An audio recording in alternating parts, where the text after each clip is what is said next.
Hello বন্ধুরা, নতুন একটা ভিডিওতে তোমাদেরকে স্বাগতম। জগদ্ধাত্রী ধারাবাহিকের আজকের পর্বে দেখা যায় যে দুর্গা সেই পেন ড্রাইভটা নিয়ে তার ল্যাপটপে লাগিয়ে দেখে যে তার মাকে কারা কারা শেষ করতে চেয়েছিল।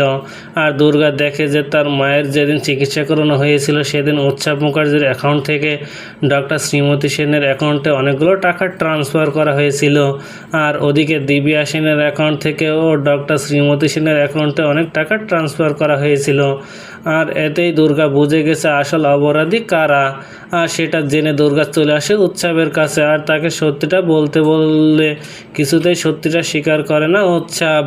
আর স্বয়ম্ভু উৎসবকে বলে, আমার মেয়ে যেটা বলেছে সেটা যদি সত্যি হয় তাহলে তোর কপালে অনেক দুঃখ আছে। তারপর দুর্গা সেখান থেকে চলে গেলে মেহেন্দি উৎসবকে বলে, এবার কি হবে, দুর্গা তো সব কিছু জেনে গেছে, আর ওগুলো যদি স্বয়ম্ভুর হাতে পড়ে যায় তাহলে তো সর্বনাশ।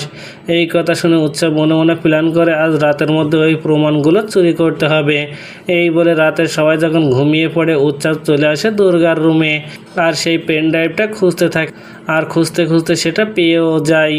তাহলে কি আবার আসল অপরাধের মুখোশ খুলে দেওয়ার আগে সব প্রমাণ লোপাট করে দেবে উৎসব, নাকি প্রমাণ লোপাট করতে গিয়ে দুর্গার কাছে হাতে নাতে ধরা পড়ে যাবে সে? তো বন্ধুরা, কি ঘটতে চলেছে গল্পে এবার জানতে হলে আমাদের সাথেই থাকুন। ধন্যবাদ।